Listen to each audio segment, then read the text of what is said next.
Good evening, everyone. It's a beautiful evening. It's Wednesday. It's 9 p.m. It's time for another edition of Hope and Action Network's Friend of a Wounded Heart program. Before we begin, let's say a word of prayer. And I'll ask Kimberly, are you in a position to pray?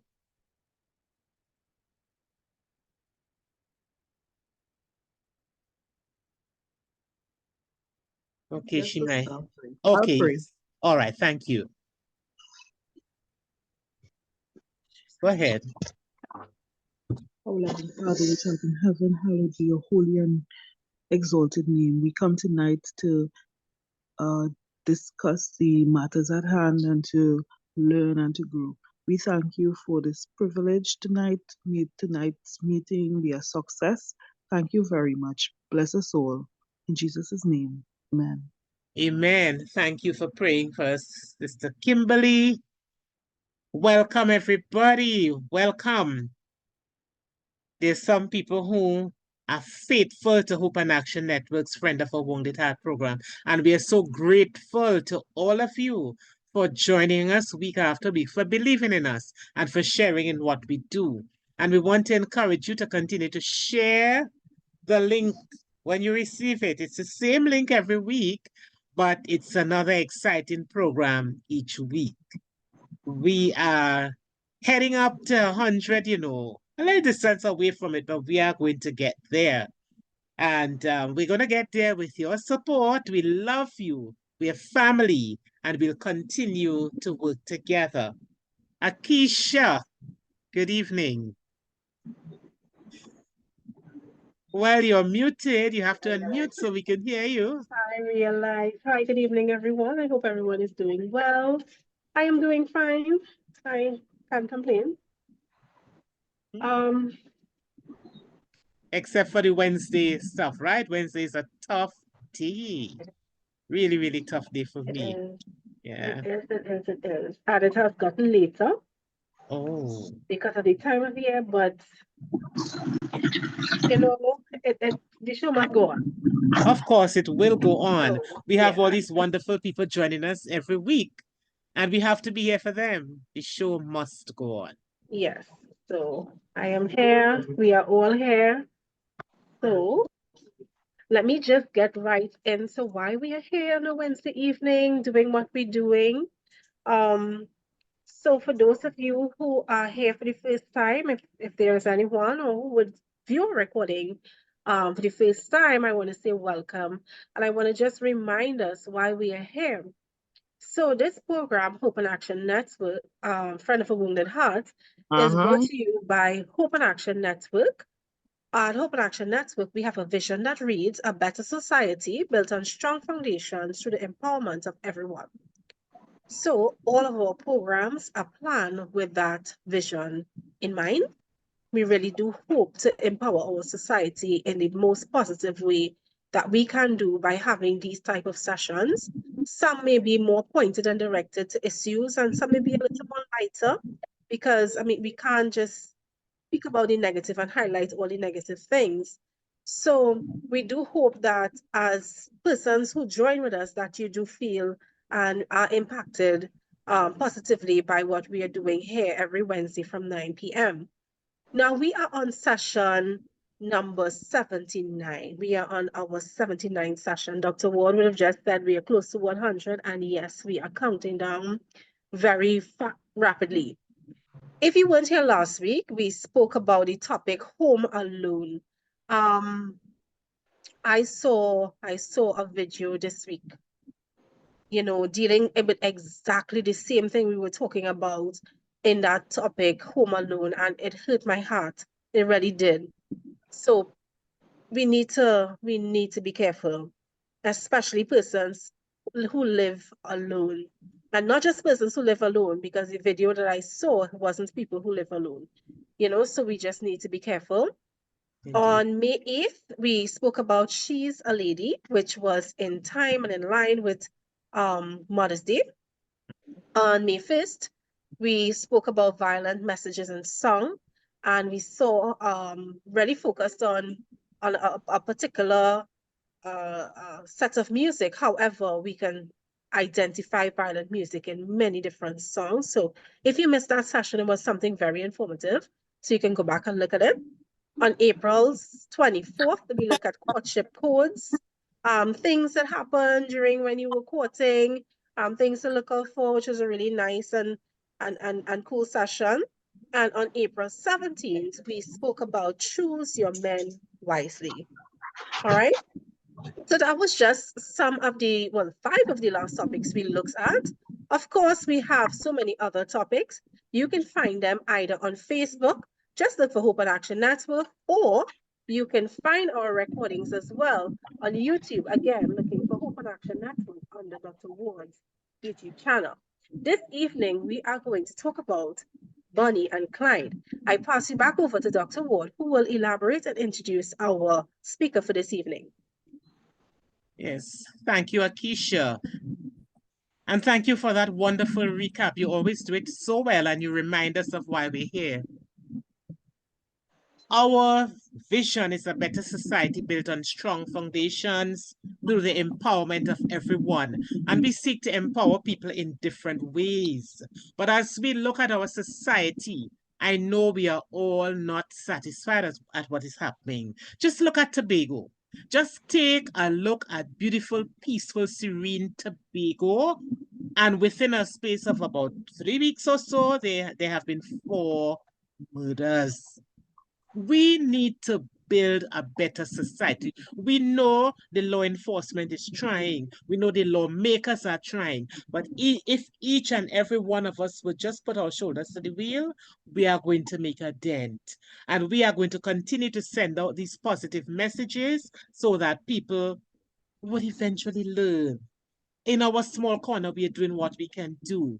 And we are so pleased to be supported by some officers, law enforcement officers. We know Eustace is always with us. Superintendent Guy Allen is always with us.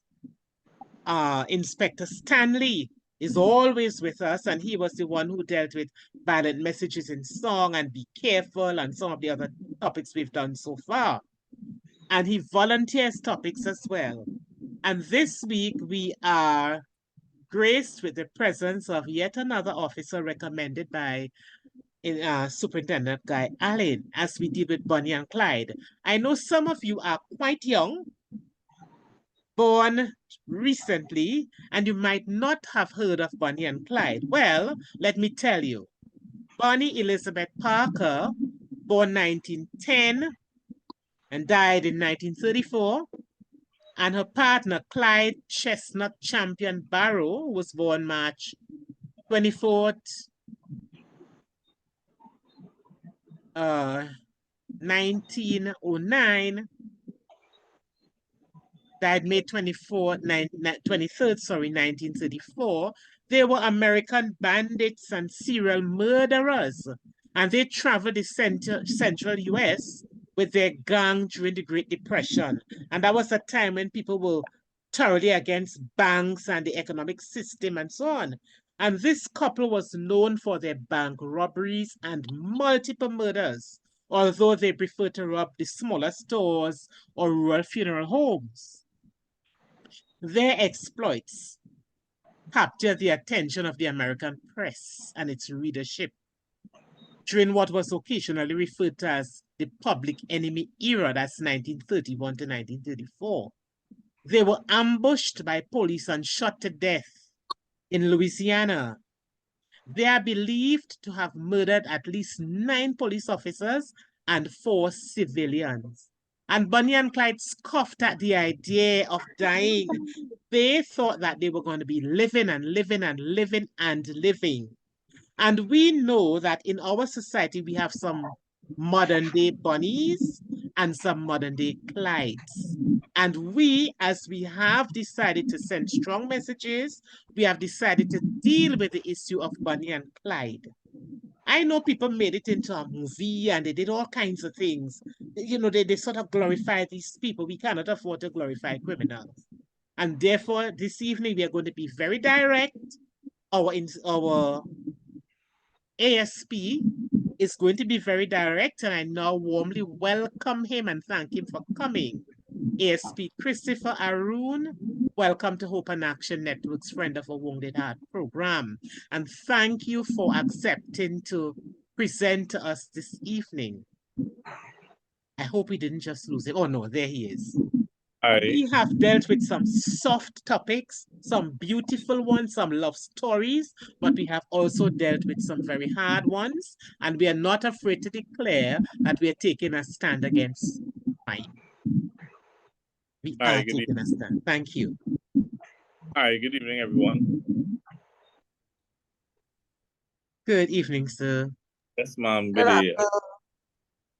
Well, I think this is the first time I'm actually joining this program. I remember joining some other programs with Inspector Stanley before, and I can't remember if it was this program. But I'm glad to be here and speak on the topic of Bonnie and Clyde. There is somewhat of relationship between different genders when it comes to crime across Trinidad and Tobago. So we are seeing not an influx, but we are seeing it rearing its head where both women and men partake in crime, in different areas of crime, white collar crime, gang involved crime, petty crime. And we have taken notice of this. And as police officers, we are in the fight against crime, have recognized that we have this, would say, the new aspect of different genders being involved in criminal activity, but we're seeing an emergence of it.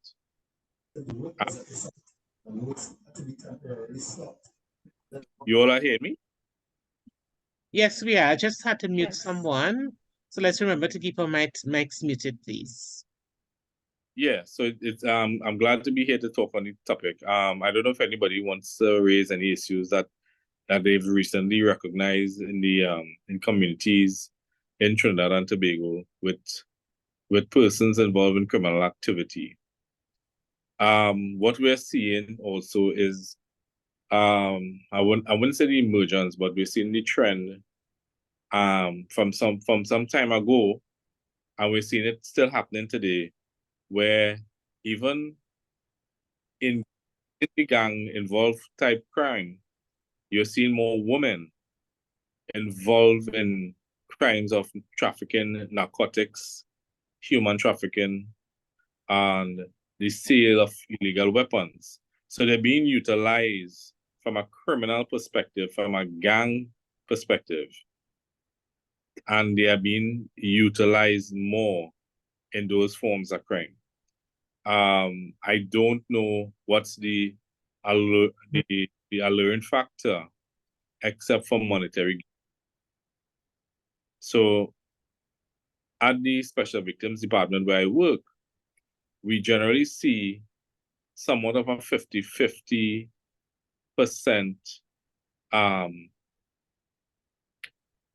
percentage of victims being both genders at the Child Protection Unit.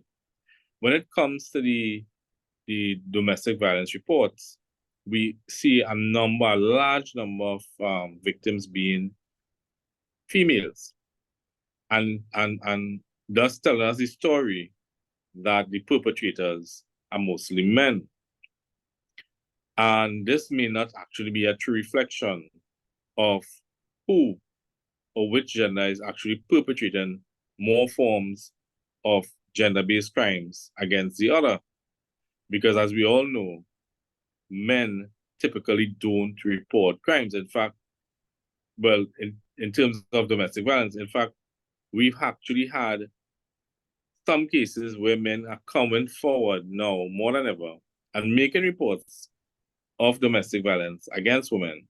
However, we're not seeing those persons taking the position of having the perpetrator charged, as you would see with the other, with women making reports against men. So we are, as the TDPS, we are looking at the type of crimes that we see now in society. We have seen an emergence and a trend of both genders being involved in crime on a greater scale. than it used to be. What we encourage persons to do in their own homes and in their own communities is take advantage of the relationships they have in these communities and with each other, because you could look out and be responsible for each other and thus stem being victimized in respect to crimes being committed against you. As you spoke about the video circulating where I think it was 3 persons being attacked at their home, you would recognize that they got attacked only after firstly trying to defend their property or themselves from the perpetrators, when they could have easily just gone inside and called the police. So it's a bit unfair that persons in society now have to cage themselves up and protect themselves in such a manner from the criminal element. But barring the response of the police, which may or may not be timely, it may be the responsible thing to do for your own safety to secure yourself, secure your property, secure persons around you, and again, take advantage of those relationships in your community and with each other in an effort to stem being victimized by criminals.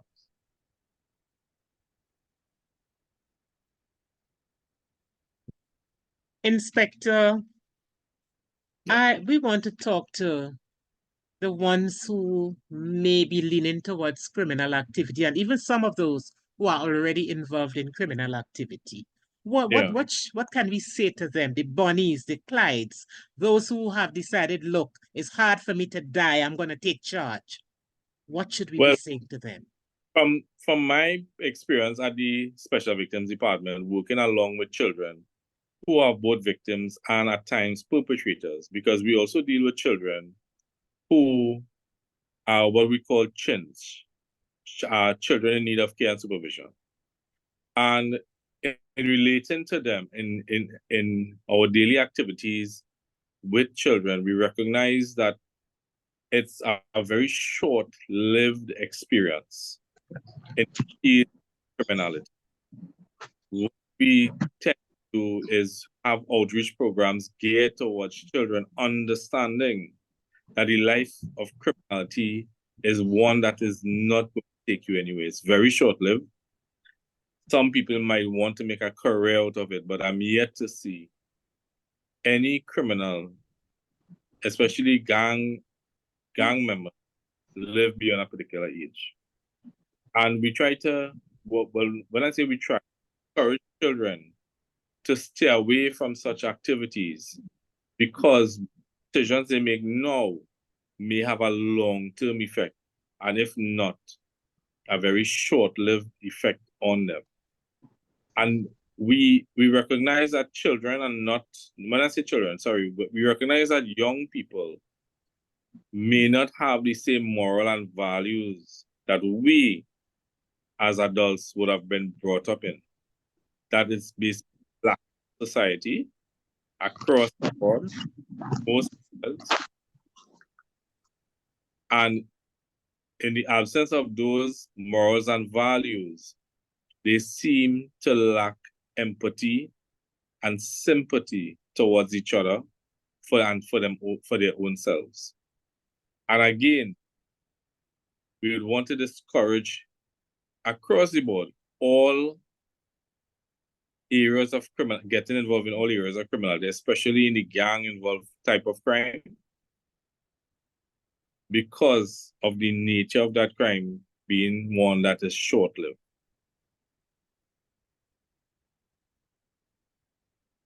Hello? Yes, indeed, ASP. Yeah. And as you were speaking, I was wondering about the mind of the criminal. I know there was a TV program called Criminal Minds, and I know that there's some people who actually study the psychology of criminals. But from your encounter with them, what would you say about them, their mental state, well, I know that you're not a mental health professional, but let's say you arrest a criminal. What, that person appears to be very brave and bold out there. What happens when they're in handcuffs? What kinds of responses do you get? Well, it would vary depending on the type of criminal you're dealing with. From my experience, I having worked in the field of tactical, being a former task force officer and CID. In most cases, I actually worked in very high crime areas and hotspots. When we used to arrest these criminals and place them in handcuffs and place them in a cell, they would cry. They would cry. It's long tears coming out of their eyes. They're begging you to assist them to overcome the situation that they're involved in. So they become very remorseful. Now, it's opposed to what you're really seeing now with the younger criminals. What you're seeing now is that I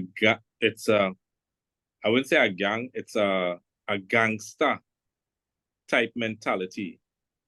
It's I'm to the end, I'm going to behave a particular way to the end. It's like they don't foresee themselves living beyond a certain point. Oh. So that's why you may see them behave a certain way. So that's why I spoke about the morals and the values that we would have been brought up with, as opposed to what's going on now. So what we're seeing now is that the behavior and the mindset of the present criminals, the younger criminals, is one, as I say, they don't understand that that this lifestyle may be short-lived, but it seems that they don't care. It seems that they don't have respect for authority. They don't have respect for persons in authority. They don't have respect for elders. They don't have respect for teachers. They don't have respect for police officers. They don't have respect for that. They need to have respect for even their own parents. And that's the mindset we're seeing. And if we don't turn it around, if we as parents and persons in authority don't make efforts to discourage that type of behavior and encourage that change, especially from a young age, we're going to continue to see these type of behaviors from children and young persons. So what I hear you saying, Inspector, is that there needs to be a collective effort, because you named out a number of stakeholders. You spoke of authority, elders, teachers, police officers, parents, and so on. And it seems to me as though we dropped the ball somewhere. How did we? I'm wondering, I know it might be rhetorical, but how did we get from the place where people would be afraid to die to the place where people don't mind dying? In the case of Bonnie and Clyde, they thought that the police were not going to catch up with them. And in doing the research, I found some quotes from them where, they were saying, Bonnie was saying Clyde was saying he was the best. Yeah. And Bonnie was encouraging people to read about their stories because they felt as though they would have evaded the police forever.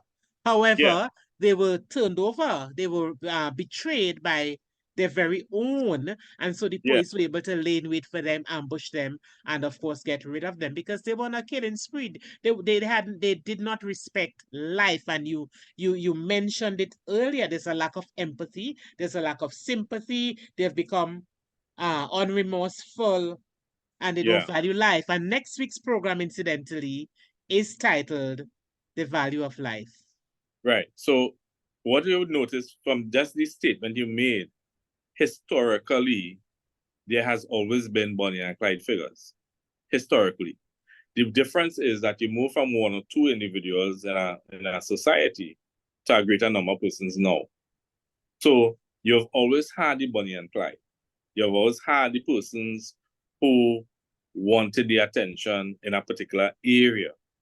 And as you said, they wanted persons to read about them, right? So now what you have persons who don't care, They'd have persons who don't care about themselves, but they still have that egotistical mindset. And so you move from the reality of reading about something to the reality now where it is published on social media. So it's what we call, it's fantasized, it's adored, it's looked upon by other people of the same age bracket as a means to become similar. So it's how do you call it? It's popularized. So it's popularized by a video, it's popularized by song, it's popularized by speaking. So it's visual, it's mental, it acts on the psyche. So where that one or two persons who operated like Bonnie and Clyde would have affected maybe one or two persons and encouraged that type of behavior in those days, it has now grown to a larger extent. And it's something that as a society we need to come together to stem, to cut. And it doesn't start at the age of 15, 16. It starts at the age of 3 and 4. So it's a collective, yes, it's a collective matter on the whole of trying to be able to get our people, our children, our young people to change that behavior. Somebody needs to show them the greater picture. Somebody needs to show them that this life is not the way to go. It will only end badly. And we also need, because we have seen it from the younger people, even in the police service, that it's about ego, it's about fun, it's about popularization, it's about money. So we're seeing a loss in the ethics, the value, the morals as a society. So we need to build back what we started with.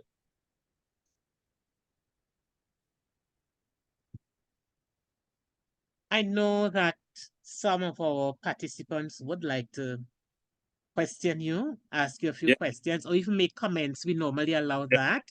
And my co-host, Takisha, she, I know, would have some burning questions as well. So we want to open a bit to anybody who wishes to make a comment or to ask the inspector something. But he did give us a mouthful. He spoke about the morals and values and ethics that have died or are dying. Hopefully there's some breath, there's some little life in it, so that if we pump the stomach, they could be revived. And this is what Hope and Action wishes to do, to perform these emergency measures to help, to send out our messages, soft messages, and even the harder ones. And if we could touch one soul, if we could prevent one Bonnie from, and Bonnie was more terrible than Clyde, because she helped Clyde to get out of prison. And Bonnie was female. You know, normally we when we think of crime, we think male, but you have indicated to us that you've seen a 50-50 in your area of work, with women even selling guns and involving human trafficking and so on. Bonnie was terrible. Bonnie was. She was the encourager. Yes. They wreaked havoc, but they died. Yes, Akisha, I see you there, wanting to speak with ASP.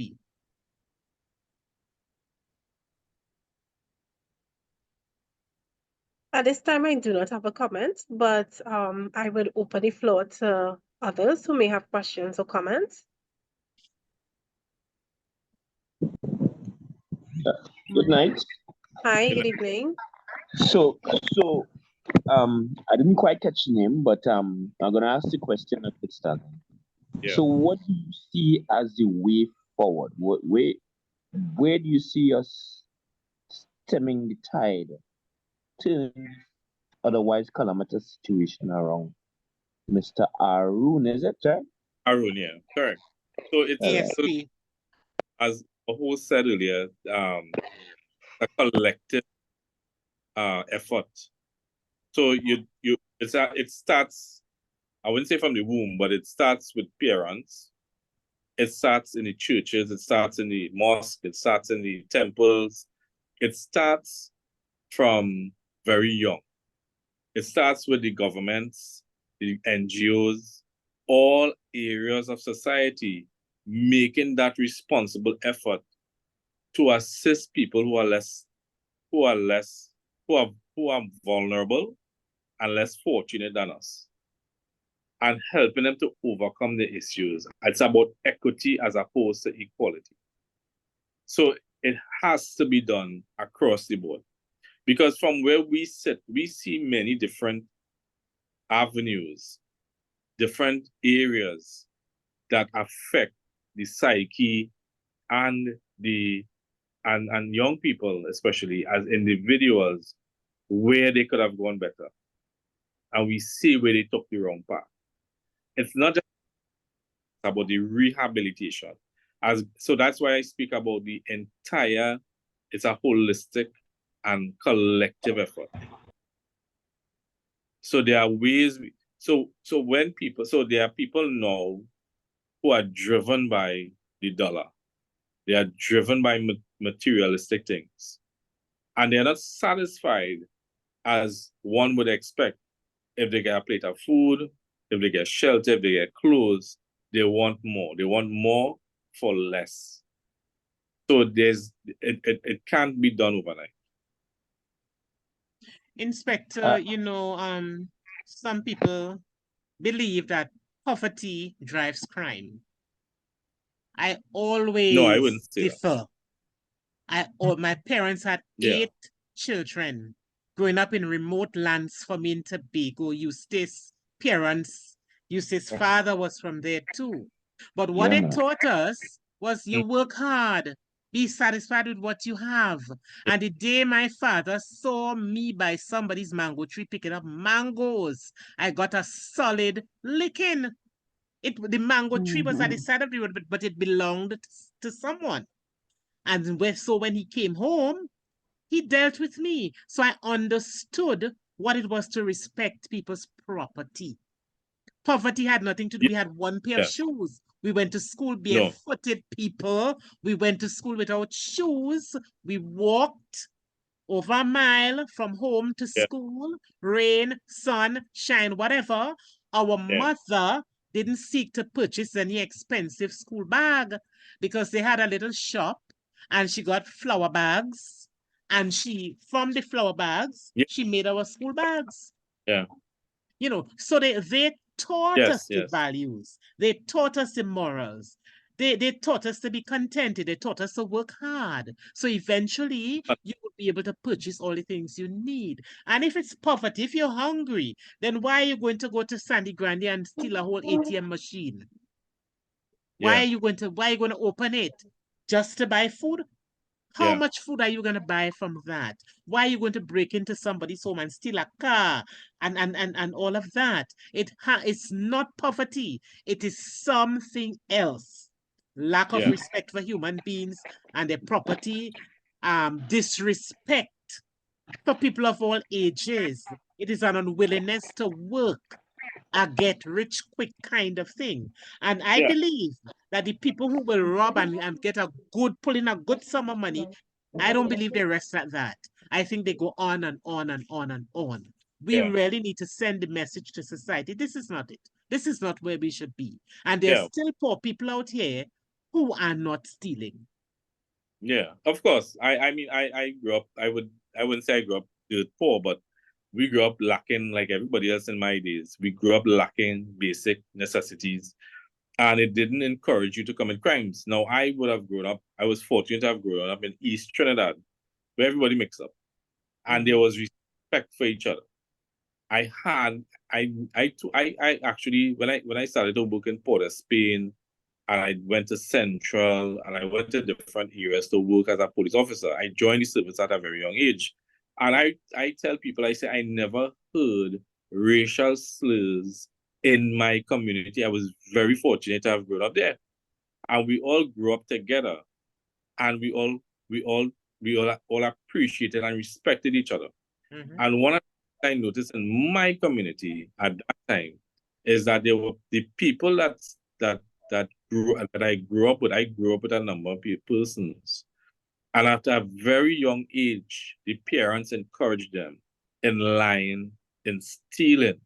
And where persons leaving the community, getting out of poverty, and even some of those who stayed, I see a difference as opposed to those who grew up with proper brought up, morals and ethics, and the ones that stole and lied and were encouraged to do so by their parents. I know some of them facing a murder charge today. So I could actually see a disparity between the persons I grew up with, who were well brought up, as opposed to those who were encouraged to do wrong. I have seen it in my community. Today I've lived to see those persons in my own community. I'm seeing the difference based on how we were all brought up. I can tell you the difference. So it's about that brought up, it's about that respect, and it's about a sense of community. We worship the dollar, we worship material things, and what we have to face now as parents and as elders are our young people getting involved with technology that warps their mind. It warps their mind in such a way that it takes their attention away from that sense of community, that sense of respect. And it makes them individuals who concentrates on themselves, that concentrates on their satisfaction, a very short-lived satisfaction. So you are seeing it when you take away a child's device. I'm actually had reports up to Sunday where a device was taken away from the child and he kicked the wall and the mother had to discipline him. And we as the child protection unit had to get involved, and we are constantly being called into these areas where children behave a particular way. So we're seeing that with all that proper brought up, I'm using a local term. I love the with term. all that upbringing, we are seeing the failures. We are seeing where they went on into the life of criminality, but it's not the case for everybody. I've seen criminals become lawyers. I've seen people who have changed their mindset because they've recognized and accepted they've done wrong and they now do right. I've seen people turn around. I had informed. I shouldn't talk about them. Yes, be careful. Yes. The person changed their lives totally, and they're a better person in society. And we believe in the potential of every human being to change. Yes. And so we are saying to the people out there, this video is gonna go. It's gonna go. We are saying to people out there, if you are on the wrong path, you can't turn around. Right. Don't be like Bonnie and Clyde. Your life has more value.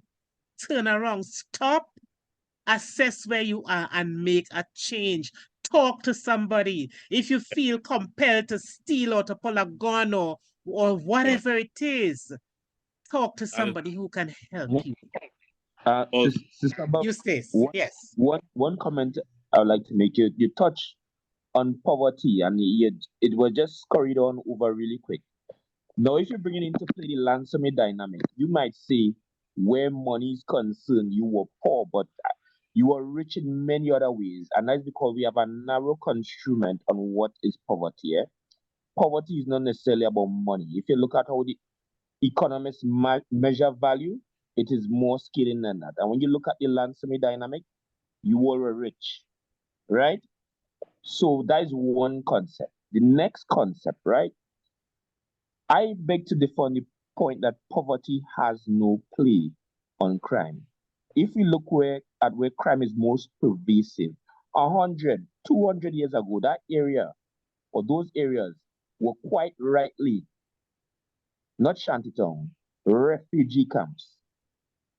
And on the heels of slavery, nothing was ever done. Just where the people settle on the heels of slavery is where they are for today. They don't have the land like in the ransomy dynamic. So of course they don't know better. They don't know better. How do you change that culture? How you begin to change that culture? You can't change that. Okay. That is hard to change. That is 3, 4, 5, 6 generations of poverty. Poverty in ideas, poverty in concept, poverty in circumstances. How are you fixing that? I just saying, and I just put it out there. And nobody never look at it like that, eh? But Well, that is the reality. Eustace, I was going to tackle you, but then you recovered because you were saying in Lansome we were not poor because we had so many other things. But you were talking about the people in the hotspot areas and you're saying that they're poor. And I thought you were going to tag it onto money alone, but then you said point ideas, point whatever. But Eustace, I would not say poverty is the cause. I may say that there's a correlation, and of course, in research, you can say there's a correlation, but correlation is not causation.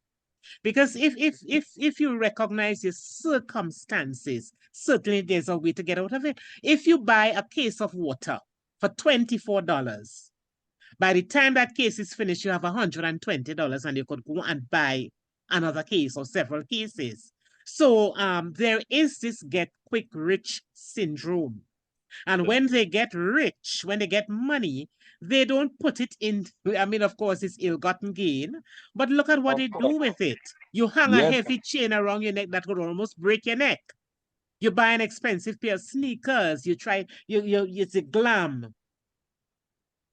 If a person is truly poor, lacking money, and that person wants to do better, they'll find honest ways of doing better if they have the right morals and values and so.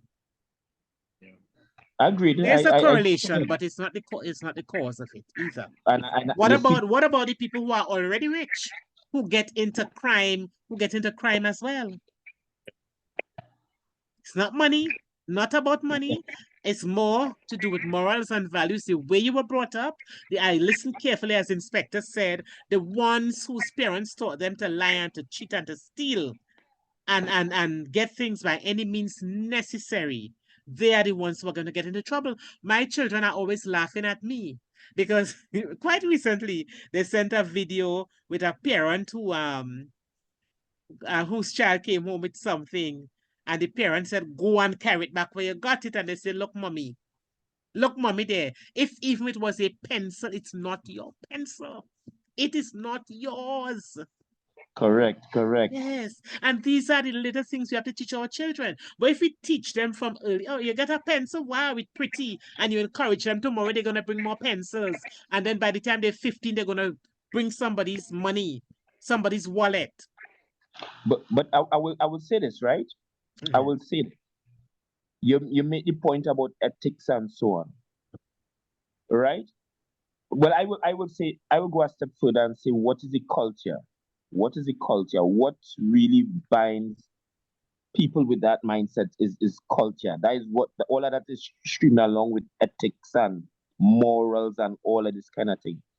But if you spend, I'm asking a rhetorical question. If you spend 200-300 years living under that kind of circumstance, what would your culture be? Of course, I understand what you're saying, Eustace. Yeah. Of course, I understand. What would your culture be? You have no other choice but for your culture to be that. And if you look, I remember when I went to England to study, and you look at the model of what they had this model in Liverpool Museum of what a estate house look like. You see the big estate house to the front with a factory on the side and the small huts to the back. Now that is a micro representation of what you see in Trinidad today. Mm-hmm. What you see now is a macro representation of it. Yeah? Shantytown, big built up areas, factories, who living in a shantytown, come work, leave here, nothing else to get. And that has been happening for hundreds of years in Trinidad. So that's why some of these people don't even feel an affinity towards what Trinidad and Tobago is. They feel hard pressed by it. They feel oppressed by it. How do you rescue people from that? I could remember being a child and seeing A&R Robinson coming below by Scarborough Methodist School. I felt pride. You think people like that feeling any sense of pride for them things? No. Sorry, no. Maybe we And that stopped teaching. Maybe we stopped teaching some things in school, eh? And you maybe says that when we speak of poverty in Trinidad and Tobago, we have to be very careful, you know, because if we look outside of Trinidad and Tobago, to some places, for example, LA in the United States of America, there's where we find real poverty. yeah. We talk about shanty tongue. Well, in LA they don't even have proper shanty tongues. Correct. When you look at LA is a desert. Los Angeles is desert. It's dry. So you have no tall trees. When you look at the tarpaulin by the side of the road, on the banks and so on, they hardly have a proper tree to tie it on. It's a little thing here. And when you get close to downtown LA, you almost want to cry. And then just outside of downtown LA, you just make a right and you get to Beverly Hills. Rich and famous, but Yeah. poverty on the streets. Poverty on the streets. But the Bible says the poor will always be with us, eh? And Yeah. for people who are doing better, yes, we have a responsibility to those who are in need. But that does not give that person the right to steal, to rob, to Certainly. kill. Certainly. No, but in changing the mindset, I mean, you speak about the mindset, and it's very true that the mindset has everything to do with it, the culture. You talk about the generational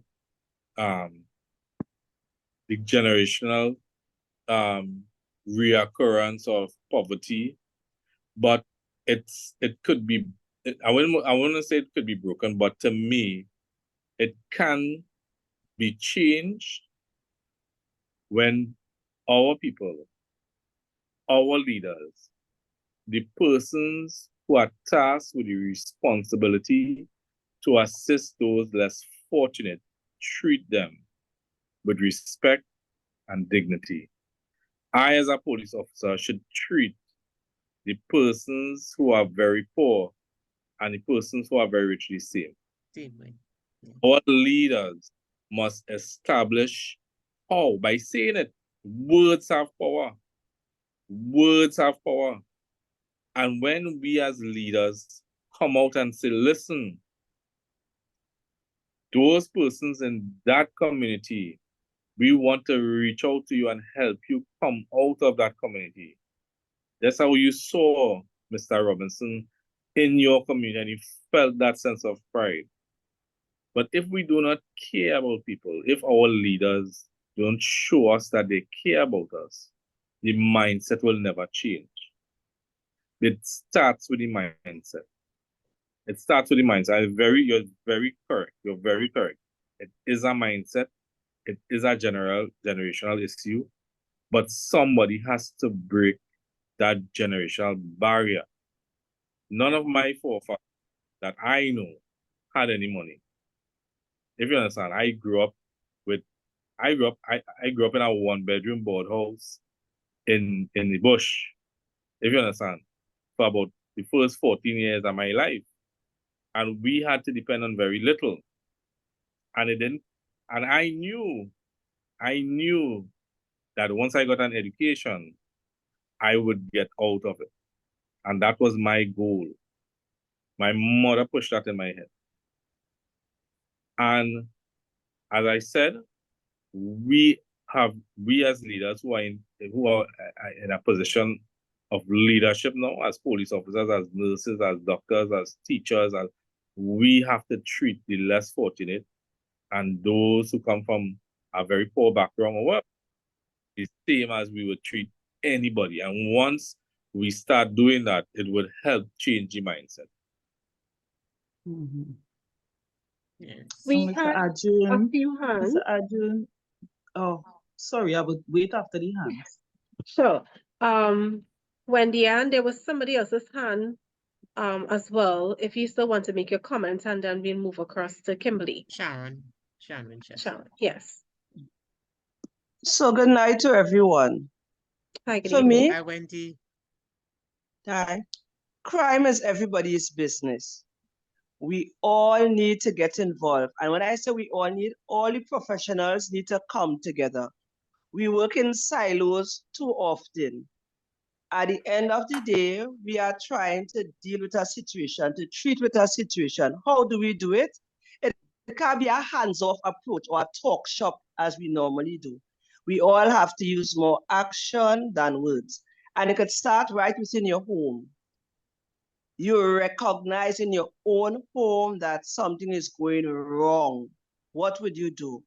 Are you afraid to speak to your own family members? I'm not looking here to cast any blame on anyone. So I'm just saying, you know, we just all need to examine ourselves. It starts with just one. We can't save everybody. And it all depends too on the value system. What value do you place upon yourself? All right. Are we just going to okay, so, you know, you could talk to somebody every day and then you're not seeing any sign of progress, right? So I'm saying it's not that parents not doing anything. Some parents are willing to talk to their own child, and sometimes we know how aggressive children could be when they reach a certain age too. So then it all depends on the individual. But then we, I'm saying the professionals, we can do better, we can do more. But then we cannot just talk and talk continuously. We have to come together, right? There's strength in unity, and we cannot just work in silos. Everybody working for the same purpose, but at the end of the day, it's just in a separate function.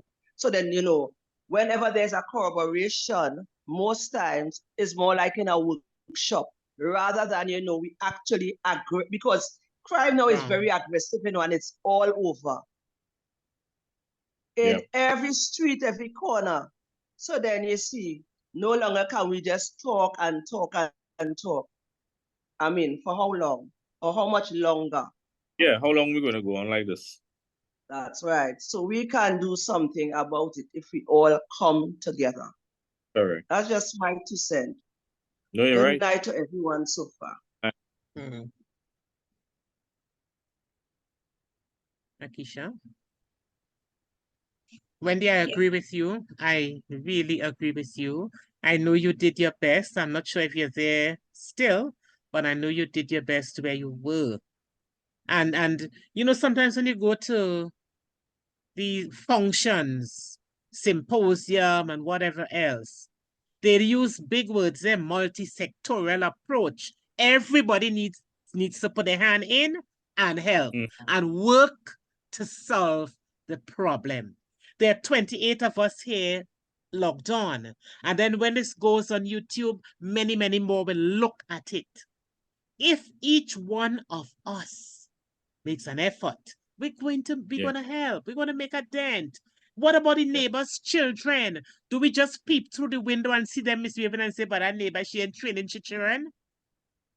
Or do we have a chat with the neighbor? Well, some of us might get, you know, a little cuss out and so on. But let us make it our responsibility. Talk to children on the street if you can. You go to church, children misbehave. Don't just look at them and talk and say, but they don't even know how to sit still. They have no respect. What are we doing? We each need to do something about it. Akisha, let me hand back to you. Go ahead, Inspector. We will take the comments after. No, the VC has a hand up. Oh, Inspector wanted to say something? Yeah. Sharon next. Sorry. Sharon? Yes, I just wanted to add that sometimes a lot of parents let down their value system. It have some parents sometimes, they know that their child did it and they will swear, my child didn't do it, my child didn't do it. That is one. And as Joan spoke, I must endorse what Joan spoke about with the mangoes and how the parents took a stand. And according to Miss Morton tonight again, the stand that you talk about with parents. I remember I had a children's store, and it's the poorest parents who would buy all the Jordans and all the expensive sneakers, and Easter time they would tell you that they are not going to recycle. So they would have something for Easter Sunday, Easter Monday, and Easter Tuesday. No, I'm looking at some of those adult children. They cannot have it, so they will take it. And when they steal, the parents would cover for those children. So I am saying, the value system has broken down, and because of that, we in society are suffering. I am saying again, parents need to stand up, and sometimes we might go and try to correct them, and those parents are ready to tell you something that is not nice. So if we can stand up as parents and as members of this platform, stand up for what we believe in, endorse what is right, and try to live right example, I think that could go a long way. Yeah, I just want to say two things. One, don't stand on. Don't believe that what you do is all you could do if you meet an obstacle. Because if it is, I mean, you might see a parent that you can't talk to about their children. Nobody likes to be corrected, even parents. Some would accept constructive criticism and some would not. But don't stop there. We all know somebody that could help. We just, as our host said earlier, and I think my superintendent, Ms. Guy Ellen, would have coined the phrase siloism. She is correct. We operate in too much silos. We all know people. I am sure everybody here on this platform knows at least one person. 28 and 28 is 56.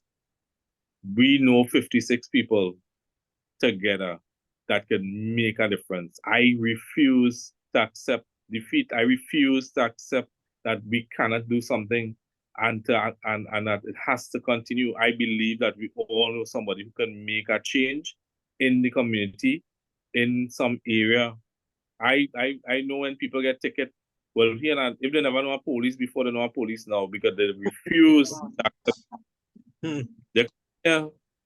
So the same way you could call the police and say, look, I got a traffic ticket. Call them and say, look, it have a block so, and look, it have a child giving trouble so, and look, people in my community know I is a police better than the family. I married into a family. And they don't know the family like they know me because I stop on the street and talk to everybody. I don't care if I'm busy, I stop and tell everybody morning and good evening. And now people just come to me and say, listen, it have a boy, he mentally ill down the road. He take a piece of wire and he push it in the dog face. They come to me because they seen results, they know me, they trust me. And now I'm in a position, I call the ministry, I call mental health and say, listen, I think we need to do something about the situation. We all know somebody. So it's not about meeting an obstacle and stopping because we want a better Trinidad and Tobago. We need to come together. We know people. We know each other. Let's not stop. And if I always tell people, I'm a networking expert. And if I don't know somebody, believe me, at the end of the day, I will find the person that I need to know. Because we know each other, we know people. So don't stop. Whatever you're doing, mom, don't stop. Don't let anything stop you and debar you and deter you from reaching your goal. If you can't talk to the parent about the child, I'm sure community policing in your district will be able to come and talk to that child, to talk to that parent. We know people. I'm sure at church elder, where the person going to church, they might still be going to church. Hey, pastor, so on, so please. We know people. We just operate in sight. All right. Kimberly, would you still like to make your comments?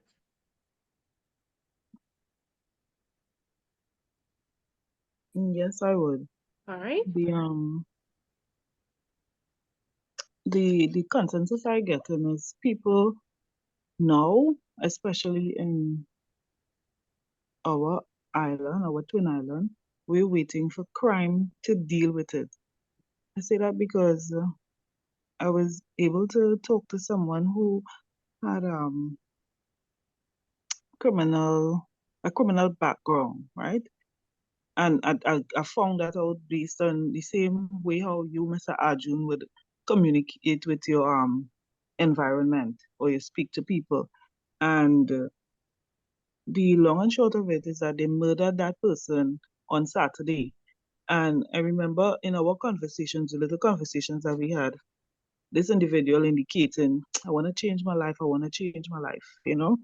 And when I look at the comments of persons, yeah, we could sit down and we would sit and talk here, but somebody else made a comment about doing introspection and looking at what you could do from your home, but also we're not supposed to really sit down and allow crime to deal with crime, because when that person was murdered, I'm hearing the comments, or I'm seeing the comments, yeah, that is good riddance, right? So are we sitting down and waiting for crime to deal with crime? When it have success stories, meaning persons who turn their life away from criminal activity, how do we approach these persons, to let them reintegrate them, to help persons who may be struggling with it? I'm talking about from in the prison system. And then do we have that and we must have a level of care. Remember Mr. Arjun saying that we have to have a level of care. So it's not well, it's not my business and let it kill each other. Not until it reaches home to us, then we would start at least trying to make an impact or input. Yeah. Right? But we should be solution driven. Yeah. We should be solution driven. When I see programs like these, I see an opportunity for solutions to come out, especially the fact that we have members of the law enforcement here so proficiently contributing and all of that, that we'll be able to take these solutions that we able to harness and apply it, not just have it as a talk. So it's really nice that we have the program. One, two, the person made the point before where we need to do the introspection, start from within our own homes, take cognizance, even myself, take cognizance of the way we might allow things to slide and start let's see, taking stock of ourselves and our homes to help to curb these situations. Yeah. That's my contribution. Thanks. Yeah. And especially, I mean, I one thing I always loved about Tobago, I always tell people my child was conceived in Tobago. Tobagonians are very proud people. And in everything, all the Tobagonians I've worked with, and I've been a police officer most of my life so far. Yeah. And I've worked with a lot of Tobagonians, and they've always struck me as a very proud people in everything that they do, especially in the field of policing. And I get the sense that a lot of people on the program are from Tobago, and it's something that you do not want to lose.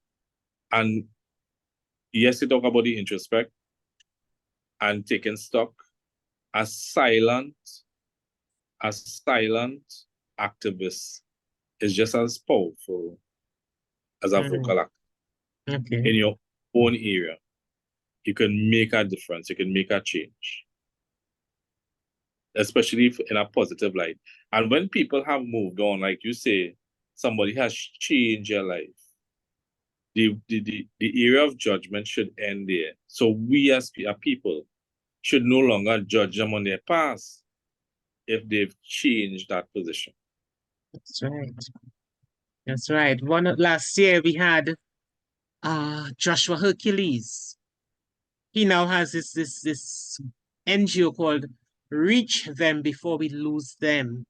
And Joshua's stories were hair-raising. Yeah. He was into crime from very, very young. Now Joshua is an assistant pastor in a church. Yeah. And working with NGOs to help build a better society. All right, Akisha, I'm taking it away from you. Let me hand it back. Sorry about that. Not a problem. Just before we move on to this year, I just want to make an observation. A lot of persons would have make mention to parenting, which of course play a key role in how our society is today.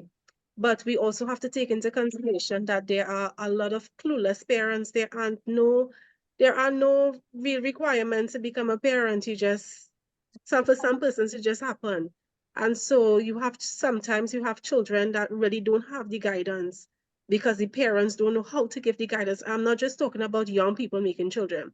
I'm talking about grown adults who don't know how to parent. And so if we could identify that as one of the factors that really contributes in to the way our society is today, maybe we need to do something with parents, to make sure that parents really know how to parent, how to bring up young men, how to bring up young ladies, how to train your children to fit into society and to be productive member of society, because some parents just don't have a clue. And it's only when it develop, when this child bad habits, become so out of control. Some, that's when they try to seek help. But by that time, it would have passed that stage of it. Help can always come, yes, but the damage would have already been done. That's one. And two, I remember growing up, my mother would always say, Francis, take you and I'll bring you back. We have a lot of persons who fall in victim who are criminals, actually. Because of that whole notion, they're just following the crowd, they're just following the company. A lot of our society is brainwashed into what this life is all about. Some people they don't care about dying. They don't care about consequences. You see it in secondary schools. They don't care about consequences. And so it really goes back to a great extent to parenting and family life. And if we can just tap into that to ensure that our society is really having its family, that foundation strong, I think we would at least some of these situations would be curbed. It may not solve every problem, but it will definitely solve some of this problem with crime. We will move across to the Defizier's comment. And of course, anybody else, you can just raise your hand so we can identify you. All right, good night, everyone. While you all were talking, I was doing a quick Google search because on my mind, I was wondering, crime is all over the world. So just wondering where it's the safest countries. So just want to share quickly with you all. The safest countries in the world will include Iceland, which is the top. Then we have Norway, Sweden, Denmark, and Finland, ranking as the safest countries in the world. And what they said, the common attributes of the world's safest country would include high levels of wealth, system, social welfare, education, yep, effective criminal justice system, and this is what the officer said just now, positive government-citizen relationship. Remember, he emphasized on that, the government and what they are doing and what they are not doing. So I thought it was just quite interesting that there are templates out there that we could follow. But the next question is, what does it take to follow that? Especially when, for us, the good outweighs the bad. What is being promoted as bad is a lot more than what is being promoted as good right here in Trinidad and Tobago. So it's a really tough battle to reach that standard. So that's what I want to share. There's a short term and there's a long term. That Google search you performed probably didn't take into consideration anomalies like El Salvador, where the criminals where the government made a decision and they went and locked up all the criminals, all who they identified as criminals without a proper trial. They went in, they arrested them, and they locked them up. I think El Salvador is now the second safest country in the world. And that's an anomaly. So where you have contributing factors like wealth and education and whatnot, which is the long-term effect of crime reduction, you have short-term, which may not be appropriate for any country in the Western. So I just wanted to say that there is short-term and there are long-term avenues to bring about the solution. But we want to make sure that we don't take away people's rights. And maybe maybe we could do better than some other countries. Yeah. In ASP, As we proceeded this evening, I thought of the diet, our mind's diet, what we feed our minds with. Yeah. And we know that one of our popular calypsonians said, what you feed your mind with forms your characteristics and shapes the path that you must walk tomorrow. It will even shape it today. I think it is time to go after our television stations, our radio stations, and even some of those influencers on social media. Yeah. What I'm noticing now, you want to relax, and so you go on Facebook or TikTok or something, and what you get, you look at a video, and there is just this proliferation of videos that promote dishonesty. Yeah. So in the African ones, there is always somebody tricking somebody, stealing somebody's money, getting into somebody's bag, sneaking into somebody's home, trying to poison somebody. And our children are being fed with that. Yeah. There is I started looking at a series, Visa on Arrival, that is African as well. When you look at what obtains there, there's unfairness, there's dishonesty. So this visa officer would say, oh, your child looks hungry. Give him something to drink, and she'd hand him a glass of juice. And when she grants the visa, she said, don't forget to pay for the juice. 50,000 naira. The person wants the visa. So it's comedy, but it is sending some messages that are not good for us. Yeah. When we look at some of the television shows, it's trickery. Yeah. Trickery, a lot of them. They promote, getting rich and lording authority over people who are less fortunate. We do not see proper morals and values coming through much of what is shown. And maybe we can't just arrest all the criminals, but we certainly could arrest what is being fed to the minds of the population. Yeah. What do you think about that? Yeah, of course. And I've always said that, and we have, when we talk about not just crime fighting, but when we talk about getting our people to become more responsible and mature in their thinking, to achieve that goal of a more inclusive and holistic society, we may have to also consider our hypersexual behavior. Because you talk about, the trickery of the videos and the TikToks and whatnot, but carnival in itself is a bit, if you understand, I'm not throwing down people who participate, but it may also have some amount of. Hello? Yes, there's some freezing taking place. Yeah, we're hearing you now. We're hearing you now. And then you have what we talk about when we talk about Trinidad music. Oh. In the 80s and the 90s, the Trinidad was dubbed.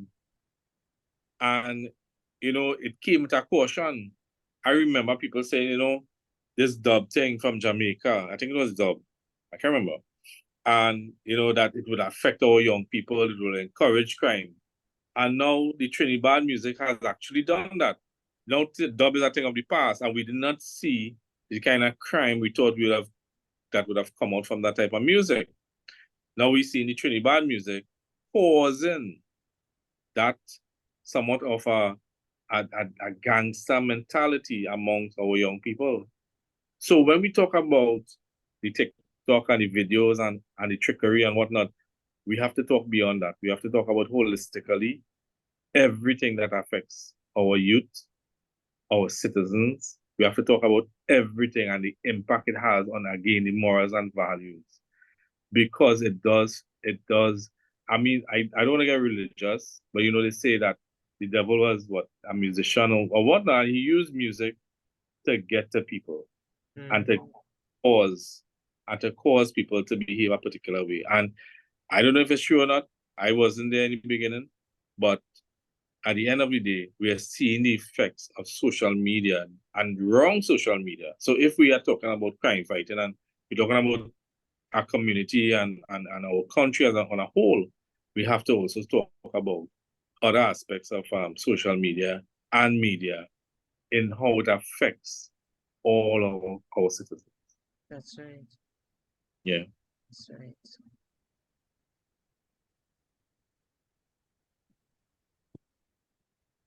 So, Akisha, we've had quite a mouthful, food for thought.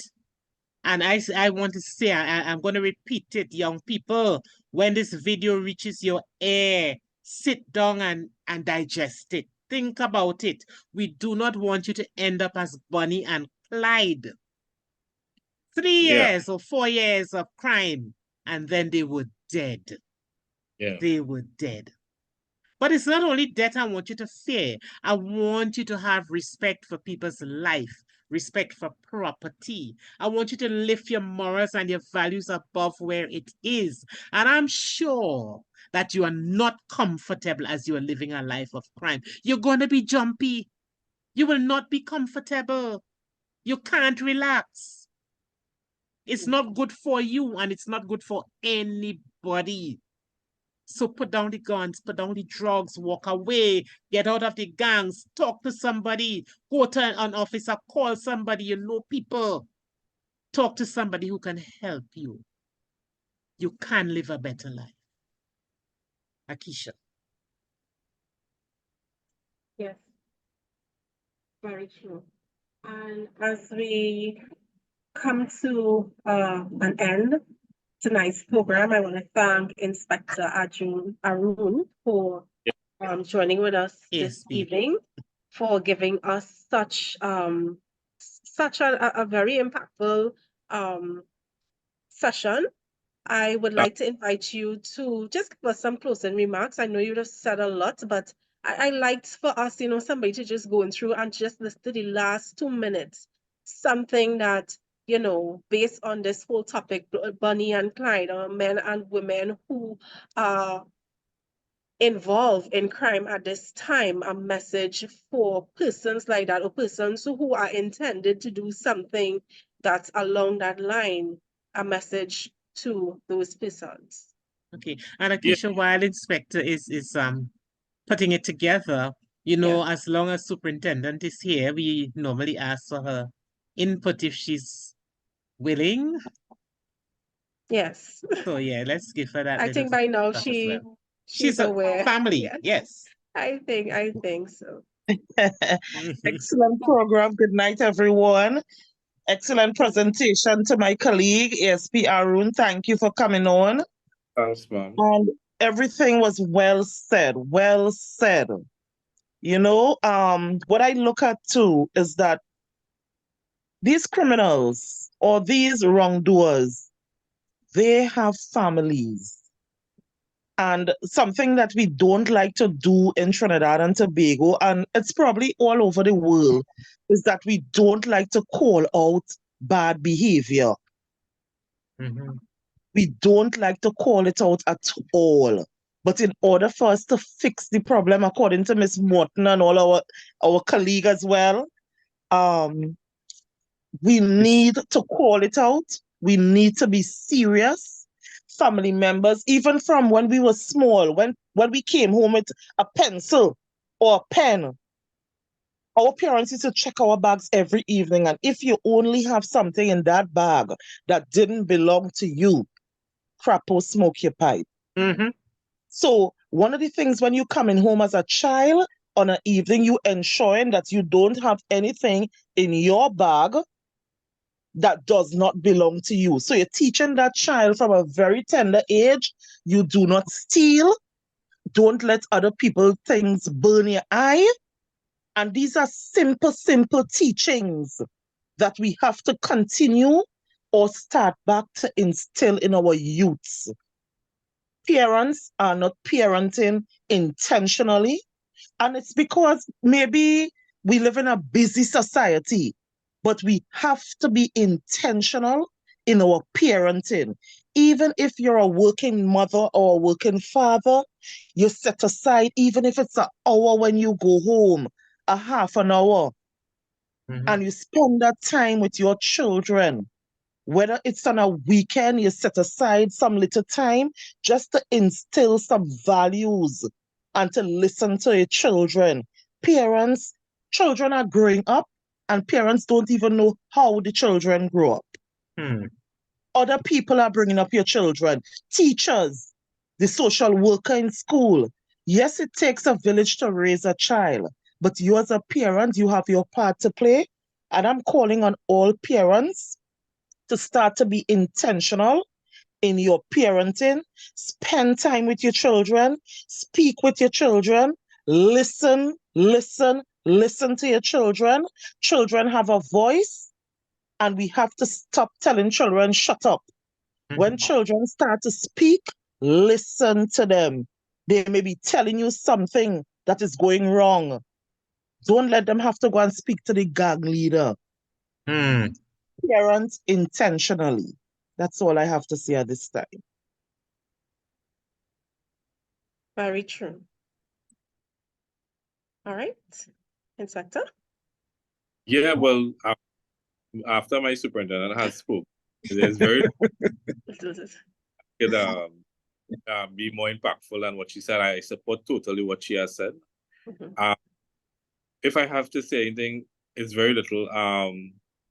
I remember a very good colleague of mine. He's also Tobagonian. He used to talk. He used to tell me, say, Scripture says that which man is so evil that he would give his child a stone if he asks for bread, or serpent if he asks for fish. Are we so evil that we are not beyond becoming better people?